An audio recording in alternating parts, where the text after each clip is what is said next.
Hi, and welcome. You're listening to the X22 Report. My name is Dave, and this is episode 1921A, and today's date is July 19th, 2019, and the title of the episode is Trump Shines Light on the Central Bank. The time is now.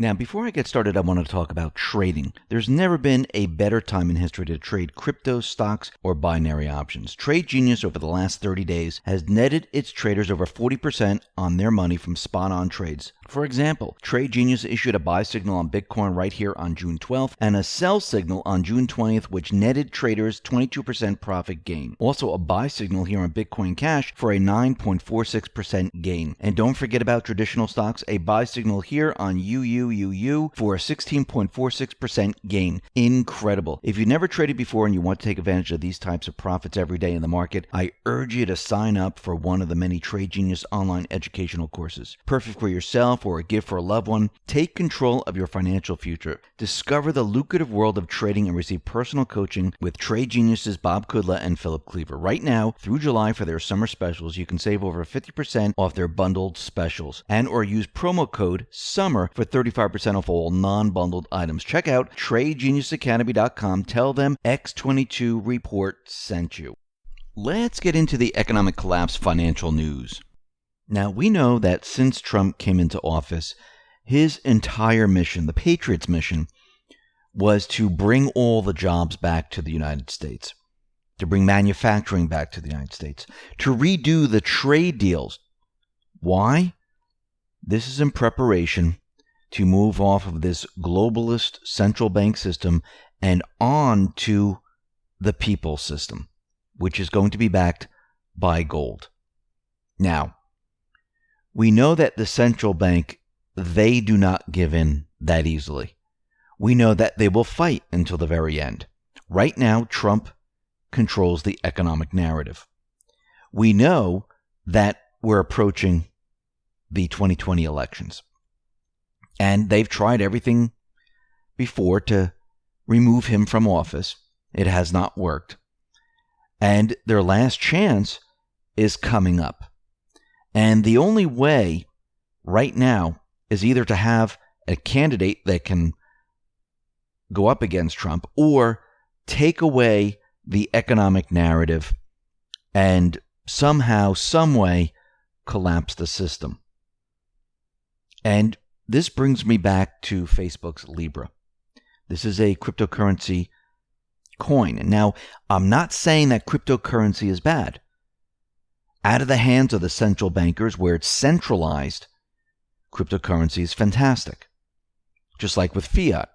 If the people controlled and we created our own currency with no interest attached, and there was checks and balances, the fiat currency would be fine.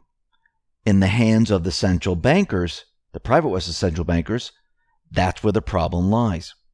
Now, we know that Facebook, they are now pushing Libra. And this is a problem.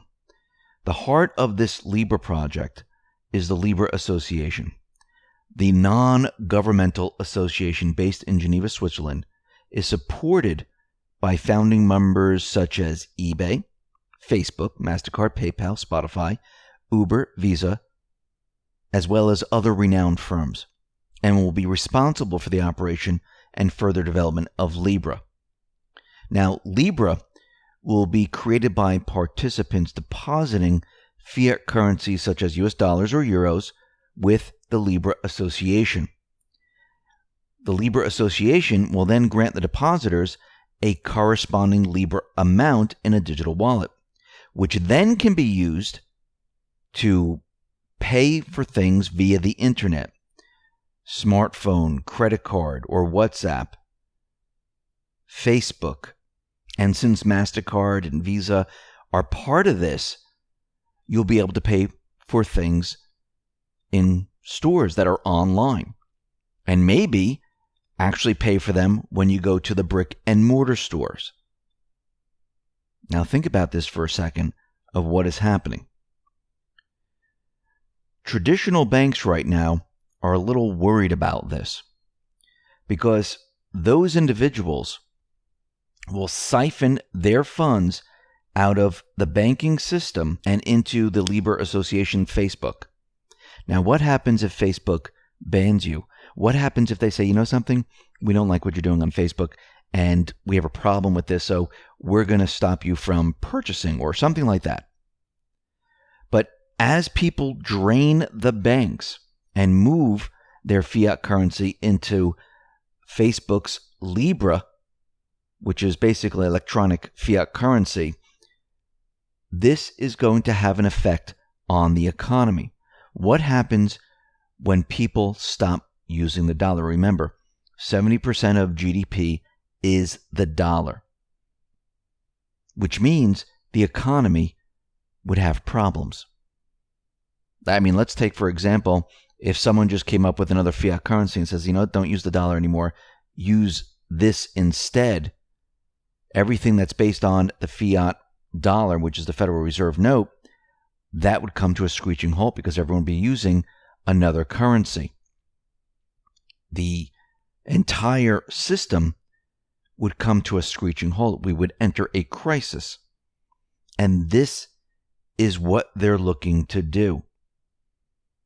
Libra is just a fiat money clone. Just like fiat currencies, a Libra is fake money. It's going to be backed by nothing.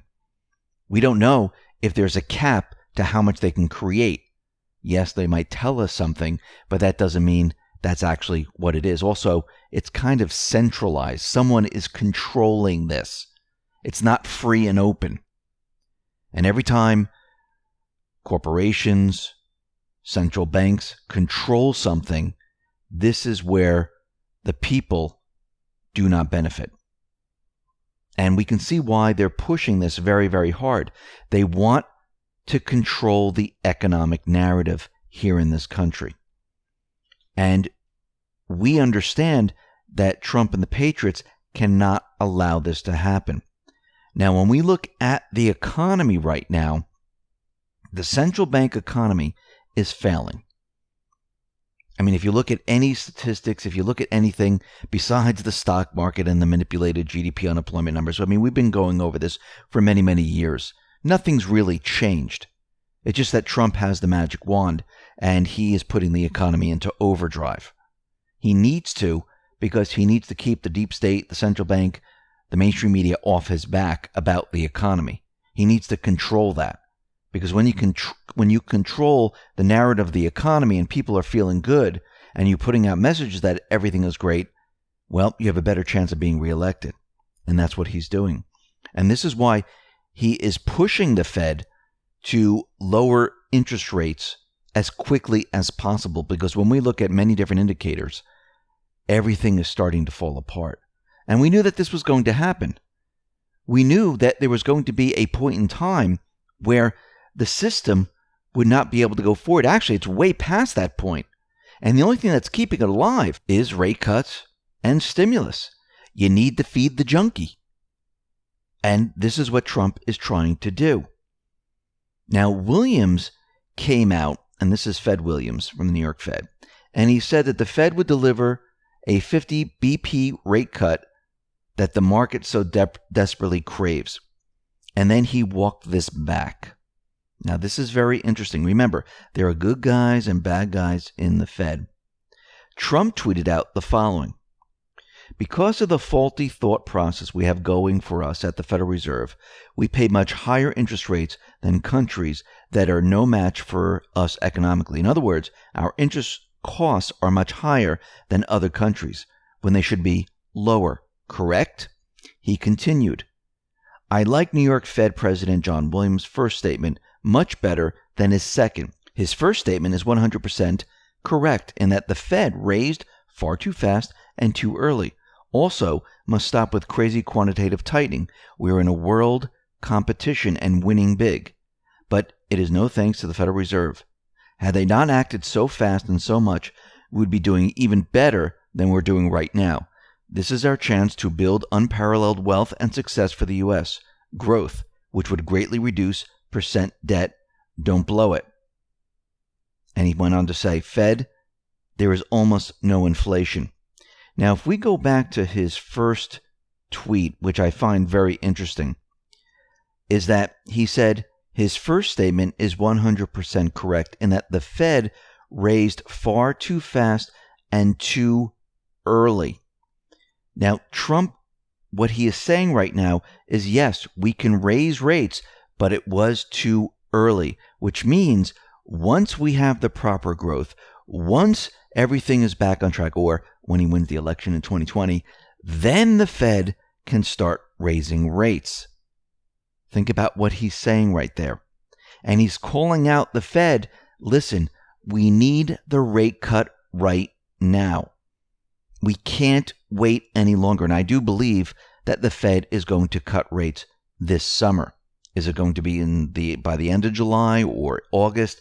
We don't know the exact timing, but we need it sooner than later because as we can see from the indicators, things are really starting to fall apart.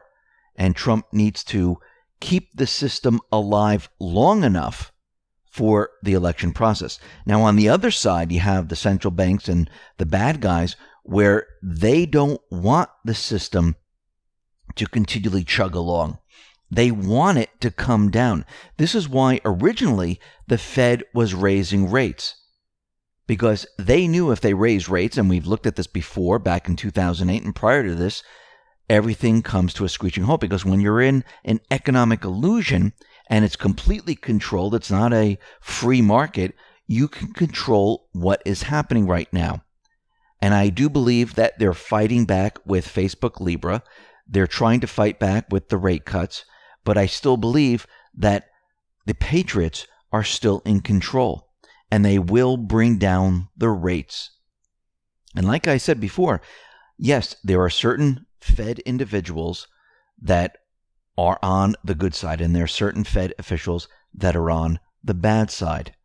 And I believe Fed Williams was out there saying, yes, we're ready to cut, and someone kind of stopped him and said, no, you better retract what you said. And I think Powell is also working with Trump, even though he continually attacks him, just like he continually attacks Sessions. He's doing exactly what he's supposed to do. And eventually what I think is going to happen is that once he has, and I'm talking about the Trump, has his nominees on the Fed board, he might eventually have Powell resign, just like Sessions, and then allow another person to be placed as the Fed chairman. It could be Judy Shelton, because think about it. She likes sound money. She likes gold. And you can see how all of this could play out to the patriots' benefit, to the people's benefit. And Trump, he needs to keep this system going long enough to allow all of this to happen. And we're watching the battle right now because we're coming towards the end here, because we're at a crossroads and we need the rates cut. If they're not cut and the rates start to rise, the system completely falls apart and it collapses. Trump and the Patriots know they can't allow this to happen. This is why Q came out and told us that watch the entire Federal Reserve. They're going to reverse course. And they went into patient mode, watch and see. They stopped raising rates, even though they were saying that they were going to continually raise rates.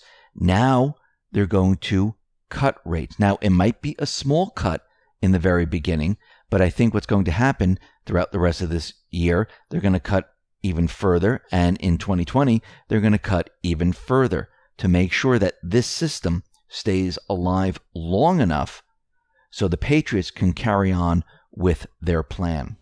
Listen, everyone, thanks a lot for listening. Be well, be safe, and especially be prepared. Thanks a lot.